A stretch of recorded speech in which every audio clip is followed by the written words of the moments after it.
Hello and welcome to On Point. I'm Gloria Starr. As California faces one of the most severe droughts on record, government officials are stepping up conservation efforts. Governor Brown wants to issue water wasting fines of up to $10,000 per day to cut statewide water use by 25%.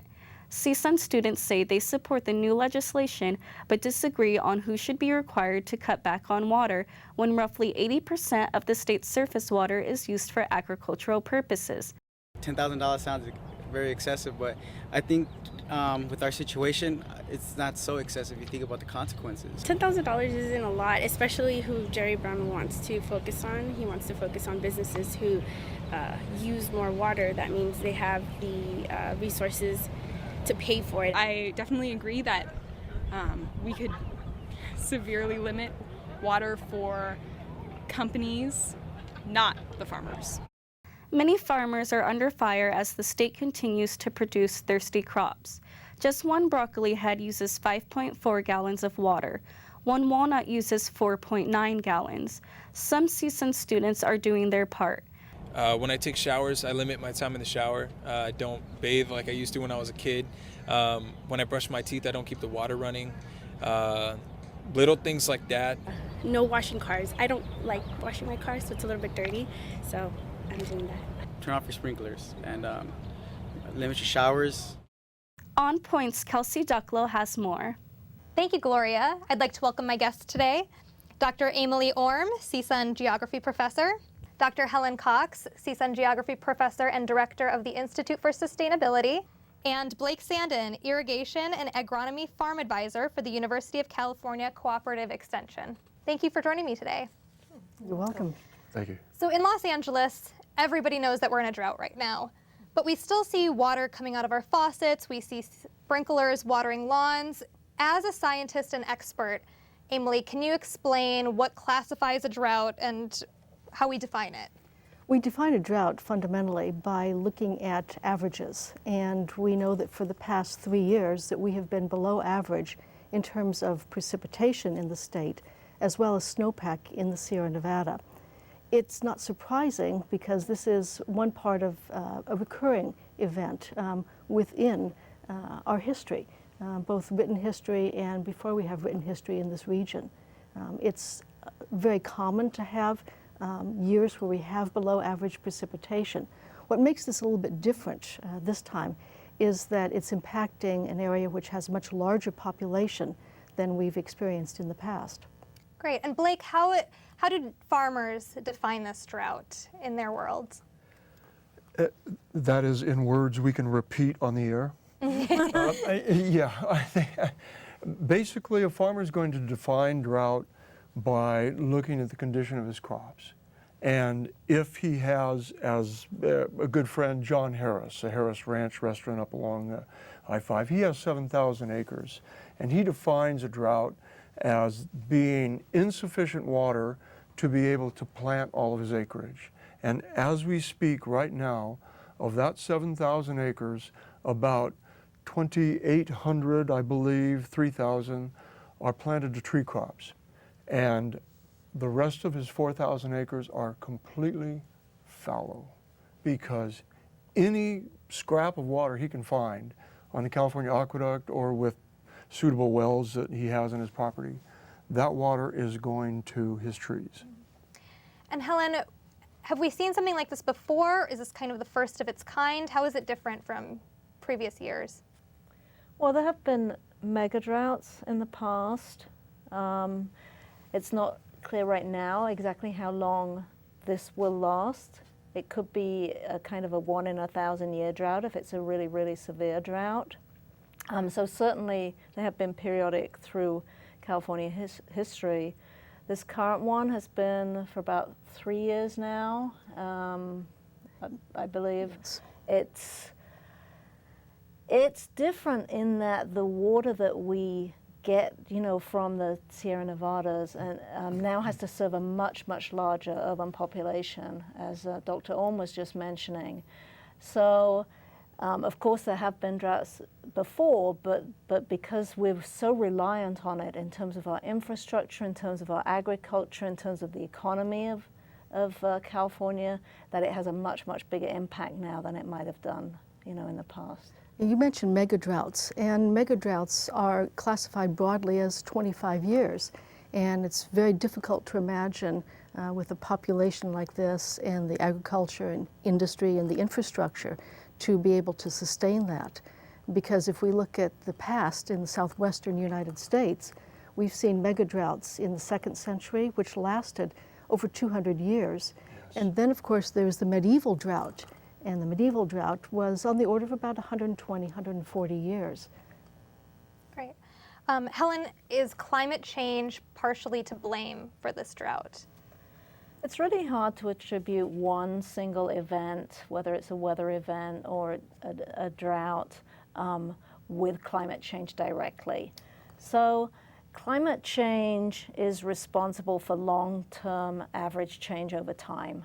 And that means warmer surface temperatures. It means a redistribution of precipitation, probably in terms of more severe events with longer periods between those severe events.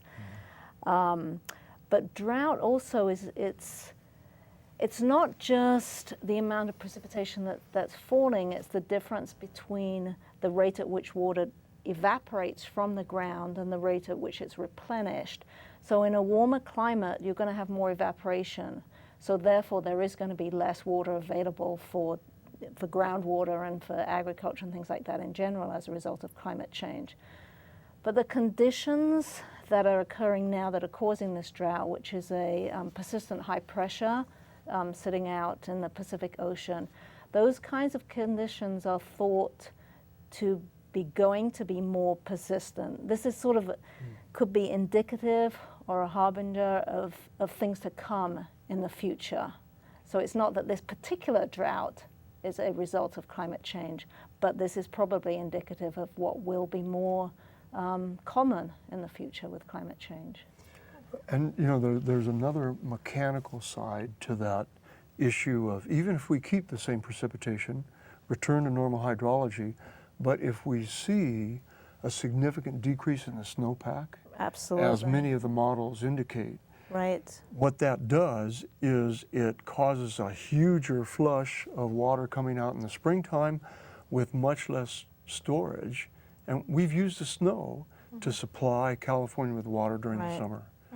And if we lose that ability, then that's a whole other mechanical impact of climate change that we don't have the ability to handle right now. Amalie, recently some people have come out, especially GOP candidate Carly Fiorina, has talked about how this is a man-made drought and blames liberal policies for unchecked development. Could this have been prevented had we built more dams or more reservoirs? That's, in a sense, we're looking at this upside down because people do not cause droughts. Droughts are meteorological, hydrological, and agricultural. And those are physical entities that are, in a sense, beyond the conception of development. Have we exacerbated the situation because we've had development? Of course, because there is more pressure on water. But in the bigger picture, this is a physical phenomenon that we're experiencing. It would be very difficult to store the kinds of quantities of water that one would need to store, you know, to make up for this kind of event. We're looking at a snowpack which is like 6% of normal. That's a tiny, tiny fraction of obviously what we usually get each year, and that's going to impact, you know, our runoff as we were just hearing about, and that's going to have more of an impact on our summer water and on our water supply for the rest of the year. Trying to compensate for that kind of storage in terms of being able to store that water, even if it comes as precipitation instead of snow, that's a huge, huge challenge. See, we're facing more erratic weather patterns in the last 3 years.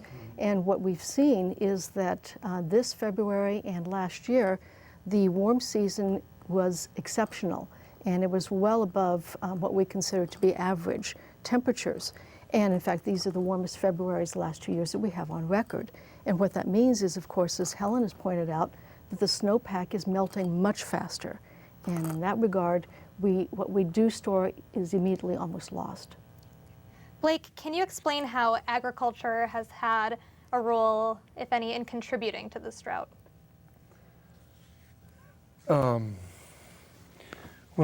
you have to remember that where California agriculture is concerned is the farmers are not so much fixated in terms of the precipitation that we get in the snowpack up in the mountains. They're looking at an overall water budget, which especially up in the San Joaquin Valley, that's my stomping grounds, the groundwater reservoir is a very significant part of that irrigation piece. And so when the farmers look at the overall drought situation, yes, they're very concerned about the shortfall that we have right now in snowpack and rain, total precipitation, the ability to store what runoff does come about. There are some man-made issues. We have elected over the last half century to put a priority on our environmental preservation, and that does have a cost of additional water. The environment in California is still the largest user of water, and many people would say rightfully so, and I can't deny that in many respects. But in terms of the activity of agriculture impacting or exacerbating drought, that's I'm not sure how we could go down that path. Some people would say that there are too many acres that we're trying to farm in the San Joaquin Valley, and the result has contributed to a decline in the groundwater, which is absolutely true up there. And in media coverage recently, it seems as though especially almond and alfalfa farmers have taken a little bit of heat. Can you speak to that and in that regard? Well, if you're referring maybe to the latest media mantra of a gallon per nut. Yes, exactly. Yeah, okay. And actually, you know, what people lose sight of is that that gallon per nut, actually, if you want to convert it to gallon per calories, is in many ways very much a constant across most of our major agricultural commodities. You know, there are some projections out there that would say it takes 50 to 100 gallons to grow one orange. And then to produce a glass of milk from an irrigated stand of alfalfa, it might take as much as 100 gallons. But if you want to look at the larger picture and get away from what makes the cleverest media phrase, then most of our agricultural production on an irrigated farming basis has a very similar water demand across, across commodities. A part of, I know what the current debate is, oh, hey, 80% of the almonds grown in California are exported overseas. Yes, that was another question I was going to ask. Okay, and so they're saying, oh, you're exporting California water, a gallon per nut going overseas. Well, we export our technology from Silicon Valley. It takes a huge amount of water to make circuit boards and everything like that. We export all kinds of things. The Midwest corn crop and soybeans, the bulk of that is exported and used for secondary byproducts. Now, you know, that's mostly rainfall they get to use. So I hear some of these current things going on, and I just have to shake my head sometime because it's somebody looking for a cute latest story that has that nice nut per gallon catchphrase to it. And you're not being realistic with the larger picture. Helen, how is this drought affecting other states besides California? Well, it's more that there's been a redistribution of precipitation. So the Northeast had wetter. I mean, they had a huge snowfalls this winter. winter, wetter and colder, but huge amounts of precipitation relative to normal. So it's affected other states in the sense that this high pressure that's been sitting off the coast of California over the Pacific has sort of diverted the storms out of California into other areas, in particular in the Northeast. So it's not that nowhere's getting any precipitation, it's just that it's been redistributed, and that is just a phenomenon of weather. Amalie, we have about a year's worth of water left in the reserves. What is it going to look like if those reserves run out? Someone took a very large step forward to say we have exactly 1 year's worth of water left in our reservoirs. It is absolutely true that our reservoirs are running at a very small percentage of what they should, and they're part of a larger water distribution system in the state. So we are very much connected to Northern California. We are connected to the Bay Delta, and we transfer water in the series of these reservoirs all through the state. So to think that we have 1 year left, I think that's a good soundbite. And we are in a very precarious position. But I think you have to look at the data more of the other sources of water. We do draw from the Colorado, and of course the Colorado, the watershed that feeds it is running below normal as well. And we are not the only state that shares Colorado River water. So the picture is much bigger than 1 year left, because you also have to then consider the other reservoirs that we feed from other water systems like the Colorado. Okay. Can you explain what gray water is and whether that would be a good This is Helen's. Gray water is water that's been used and generally treated in some minimal way, or sometimes it hasn't really been treated, but it's not. So there's fresh, potable water, there's gray water, and there's black water. And black water is basically sewage water. But gray water would be, say, for example, if you wanted to wash, do your laundry, and then be able to reuse that water on your lawn.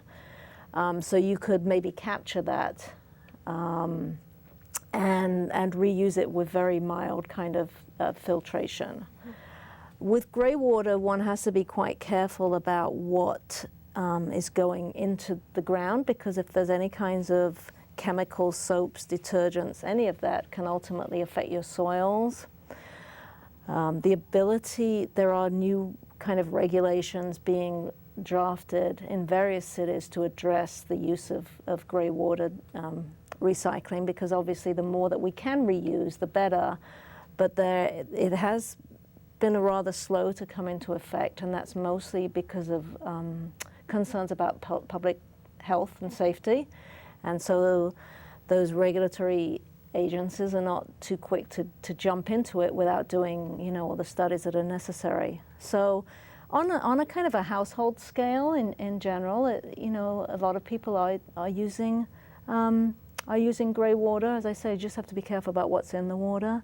On a larger scale, like a commercial scale, it can be quite an expensive proposition. The infrastructure that you have to put in to store the water, make sure it doesn't get algae growing into it, and make sure that there's enough chemical treatment to treat the bacteria. You're also, with gray water, for example, you're not allowed to spray it through sprinklers, because then you might have airborne pathogens or something that might come out in the water. So there are other, health considerations, but in general, I think that this area overall needs to look much more seriously about what has to be put in place to really encourage and facilitate much more gray water recycling. And again, I'm from over the hill, not down here in the Southland Basin, but my understanding was that about 5 or 10 years ago, there were some new policies, laws enacted here for anyone making a new development had to provide for 2 water dual mains. plumbing system. Right. So that eventually, if you make recycled water available for landscape irrigation, Did I understand that right? I don't think that's in place here in residential development, but it may be in some places. It is being used in part in Orange County, and the Irvine Ranch Water District has a pretty aggressive program to develop areas that have two-pipe systems. Blake, are there methods that farmers could use to help conserve water? I know some countries are using drip irrigation. Is that something that could help? Yes, the ability to become more efficient in your water application and crop usage, using a micro irrigation system that's either drip or what we call these small micro sprinklers, provides for a much higher level of engineering uniformity than if you use the old flood irrigation furrow or basin technologies that were out there. Now, there's a large number of people that say, hey, if every farmer in California would simply convert to micro irrigation, then we'd have all the water that we needed. There'd be no more deficiencies in the agricultural arena. The problem with that is that it ignores salinity management, because when we irrigate, we bring in as much as, sometimes as much as 1.5 tons of salts per acre foot. And if I'm irrigating 3 to 4 acre foot on my almonds, I'm putting on 3 to 4 tons of salt. The tree itself is really only using maybe 5% of that salt in terms of the calcium and the other nutrients that it needs. And so the rest of it stays there. If you're 100% efficient, so you never have any leaching below the root zone, that salt accumulation eventually gets to the point where it's toxic and causes crop failure. So it is impossible to have 100% efficiency in irrigated agriculture. Okay. Amalie, today we learned that since last summer we've only really saved about 9% of our water usage, and Jerry Brown is working towards 25%. What is it going to take to happen to conserve that 25%? Obviously, it's going to be financial, and there have to be financial incentives or disincentives in order for people to conserve at a local and domestic level. It's a much bigger picture when we talk about agriculture in trying to save a certain percent. In that respect, do you think that water will become a commodity that only the rich can afford? Oh, that is the hot potato question, and the answer to that is yes, because there will be people with limited income, and we've already seen this in communities in the eastern San Joaquin Valley, where simply the cost of water cannot be afforded by people who have limited income. And there's a substantial number of small communities that have had their domestic wells dry up and literally have to truck in water to put into drums and containers at their house. Helen, briefly, can you tell us what CSUN on campus is doing to help with the drought and what CSUN students can do? Yeah, well, the campus and facilities and physical plant people have been working very aggressively to limit the water use. In fact, even before Jerry Brown's mandate came out, there was one from our CSU Chancellor's office that required us to reduce our water consumption by 20% by 2020. Now, obviously, Governor Brown's is much more aggressive than that, but we'd already started working on campus. So one of the main things that's been done is looking at outdoor turf and turf irrigation, because grass is a very thirsty landscaping cover, and currently the LADWP has some very good incentives on turf replacement, which is, and this is something that, you know, if students live at home or want to talk to their parents about, there's a program that one can get a turf replacement for $3.75 a square foot. So that's money that you can get back to re-landscape into more drought-tolerant and drought-friendly landscaping, like native landscaping or even mulch. So the campus has pulled up several hundred thousand. Okay, square feet of turf and is replacing it with native landscaping. We've also replaced a lot of the toilets with low flush, dual flush. The urinals have been replaced. There's a product called Aquasense, which is a gel that they've injected on one of the soccer fields to try out. Great. And that holds water below the ground in the roots. Okay. And yeah, so several strategies. Blake, Governor Brown says that he does not want to step in and have to control which crops grow where, when, and how often. Do you think that it will have to come to this? That's the $64 billion question, and probably even more. I already know farmers right now that are going bankrupt because they cannot afford the sometimes $2,000 to $3,000 per acre foot price tag that their neighbors are asking for some extra surplus water. And so at this point in time, we just have sort of a laissez-faire, you know, the guy who's got his economic ducks in a row is the one who's going to still be standing. What that means is down the road disastrous impacts to the smaller scale family farmers. The consequences eventually on the cost for overall specialty crops across the U.S. You know, you asked earlier about other impacts to other states. Right? I mean, you know, people are paying twice what they did for bell peppers and lettuce 3 years ago across the country, because most of that comes from California. Yes. We're in a very dire situation. The USDA dendrologists, you know, talking about the mega drought, the long, they say we could easily be heading towards a 30, 40-year drought. Amalie, what do you have to say to students investing in the future of California? Pay attention, be aware, mind your manners, and look out for yourself and look out for your neighbors. Helen, do you have anything to add to that? Yeah, I think we need to be very cognizant of our relationship with the environment. We rely very heavily on it, and over the years we've tried to engineer our way out of so many problems, and I think there's a limit to how long we can keep doing that.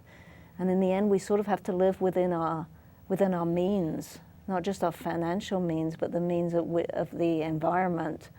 So we live in a region that is sort of, you know, it's an arid region. We live in a Mediterranean climate. We need to start acting like that's where we're living, and yeah, live within our means that way. Well, that's all we have time for, but thank you so much for joining me. Thank you. Thank you. It's great. Thank you for watching On Point. You can follow us on Facebook and Twitter at CSUN On Point. On Sunday mornings, you can watch us on LA's Channel 36 at 11:30, and you can listen on KCSN 88.5 FM at 5:30. That's also Sunday mornings. For all of us here at On Point, I'm Gloria Starr.